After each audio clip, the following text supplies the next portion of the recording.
Netanyahu जो कि prime minister of Israel हैं, उन्होंने फिर वार्निंग दी है कतर को कि वो फिर हमला करेंगे कतर के ऊपर अगर आप लोगों ने इन इस्लामिक टेररिस्ट को ख़त्म ना किया। किन लोगों को मार रहा है इजराइल? ये कोई क्या संत है, महात्मा है? ये लोग कौन है? ये लोग दे आर बेसिकली टेररिस्ट। अब हम मिडिल ईस्ट में इजराइल के खिलाफ बन रहे नए और मजबूत गठबंधन का विश्लेषण करेंगे, जिसमें इजराइल के खिलाफ वो खाड़ी देश भी साथ साथ आवाज बुलंद। तो जो काउंटर डैमेज इन्फ्लिक्ट हम कर सकते हैं वो सबसे बड़ा रिटार्डिंग फैक्टर है कि जिसके ऊपर से इजराइल 3 बारी सोचेगा या कोई और बारी सोचेगा।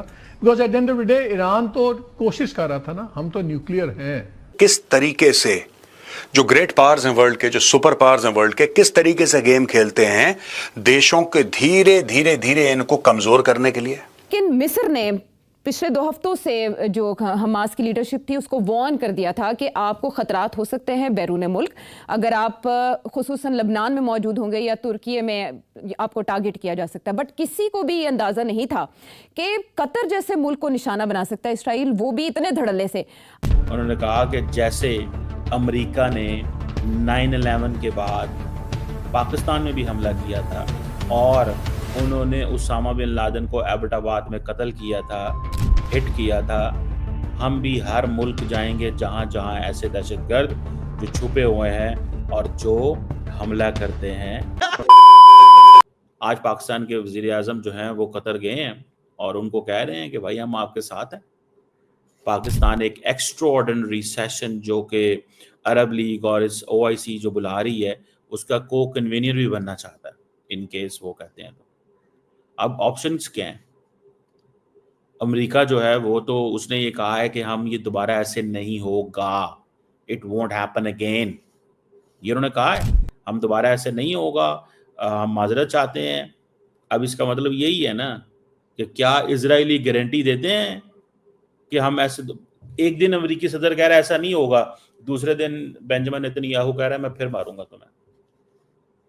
समझ रहे हैं? बिकॉज उनको पता है कतर कर ही कुछ नहीं सकता। Qatar can not do anything. Qatar doesn't have any capability. Qatar की कोई कैपेबिलिटी नहीं है।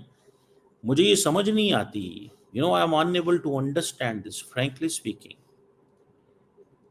कि with all that defence budget Qatar का, UAE का, सऊदी अरब का 120 अरब डॉलर के करीब डिफेंस बजट है। 120 बिलियन डॉलर के करीब डिफेंस बजट है इनका। कतर का सिर्फ 23 अरब डॉलर, सॉरी इजराइल का सिर्फ 23-24 इतना बजट है इनका।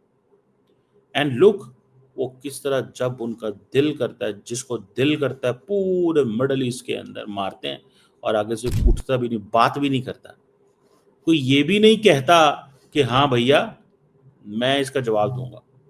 Nobody says this. Nobody has ever said this.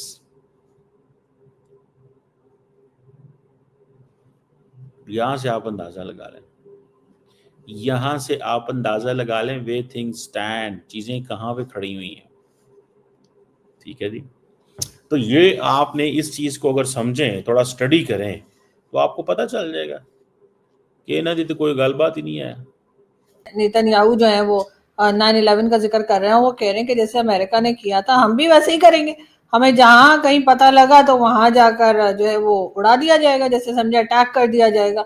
लेकिन क्या ये सही तरीका है?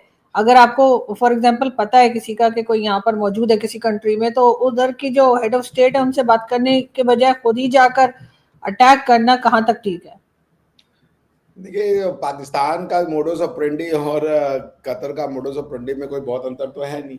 वो वहां थे, इसका ये मतलब है कतर में एक आदमी ऐसा नहीं हो सकता, एक मनुष्य ऐसा नहीं हो सकता जो कि कतर की मर्जी के बिना वहां रहे। तो अगर पूरा का पूरा हमास ऑपरेट कर रहा है कतर से, तो आप समझिए कतर निर्दोष है। और फिर हमें आप क्या बोल रही हैं? कतर को 4-5 साल पहले सऊदियों ने बैन कर दिया था for Islamic extremism. Saudi Arabia जो कि बर्थ प्लेस है इस्लाम का, उसने कतर को इस्लामिक एक्सट्रीमिज्म के लिए बैन किया था।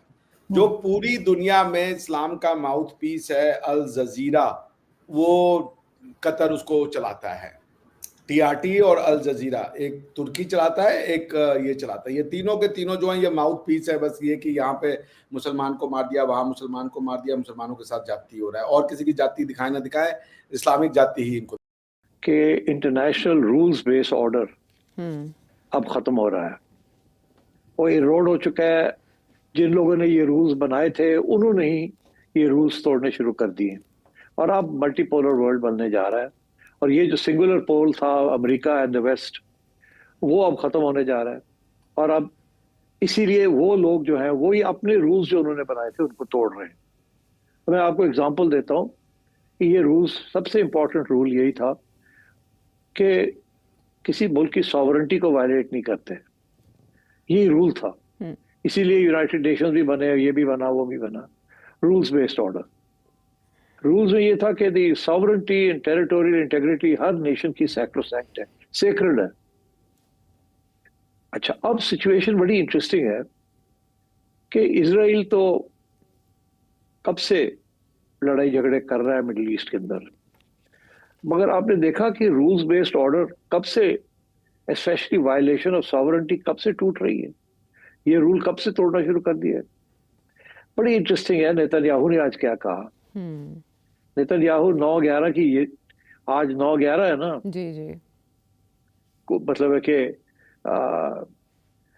तो उसने याद दिलाया कि अमेरिका के ऊपर जब हमला हुआ था वर्ल्ड ट्रेड सेंटर के ऊपर, तो अमेरिका ने सिर्फ ये नहीं कि कहीं सिलेक्टिवली टारगेट किया था उनको जिन लोगों ने उनका ख्याल तक किया है, एविडेंस तो कोई नहीं थी, मगर अमेरिका ने पूरे अफगानिस्तान के ऊपर जाके हमला कर दिया। तुनीसिया, लीबिया, यहां से वो शुरू होते हैं और ये पाकिस्तान के बॉर्डर तक आते हैं। इतनी ये डोमिनेंस थी, किसी की जरूरत नहीं हुई पूरे इस खित्ते के अंदर जो उठ के इजराइल को कहे कि तुम क्या कर रहे हो। किसी की जरूरत नहीं हुई जनाब। गल्लां करनियां ते बातां करनियां ते परफॉर्म करने फर्क है। और जब हमें मौका मिला, इंडिया हमसे कितना बड़ा मुल्क है, हमें मौका मिला तो डिडंट वी रिस्टोर डेटरेंस? क्या हमने डेटरेंस रिस्टोर नहीं की थी? आप इतने अरबों डॉलर लेके आप कहते हैं जी हमारा 300 अरब डॉलर उधर छुपा हुआ है, 200 अरब डॉलर हमने फला मुल्क में लगाया, 150 अरब डॉलर हमने इस मुल्क में लगाया, 500 अरब डॉलर इधर लगाया, 1000 अरब डॉलर की हमने ये शॉपिंग की, 300 अरब जहाज तुसी उड़ा नहीं सकते। ये सवाल तो लोग करते हैं ना। आप पब्लिक भाई जाएं, सड़कों पे जाएं, लोग सवाल नहीं करते वो पाए ने की करना है पैसे दा यार तुसा। मतलब अब वो मेरा ख्याल है सुनने में आया है कि बड़ी सीरियस डिस्कशन हुई है उनकी, बड़ी सीरियस डिस्कशन हुई है। और वो डिस्कशन किस चीज में हुई है? उन्होंने कहा यार दसो तुसी करना की साडे नाल, आप बताओ करना क्या है,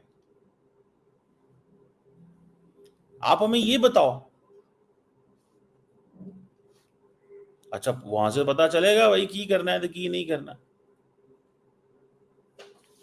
सो मैं जिस चीज को देखता हूं या मैं जिस चीज को स्टडी की है कि भैया things are not the way ये सारी हम देख रहे हैं और हम बातें कर रहे हैं, और ये सारे जो है ना, और हम अब सॉलिडारिटी के लिए हम जाएंगे।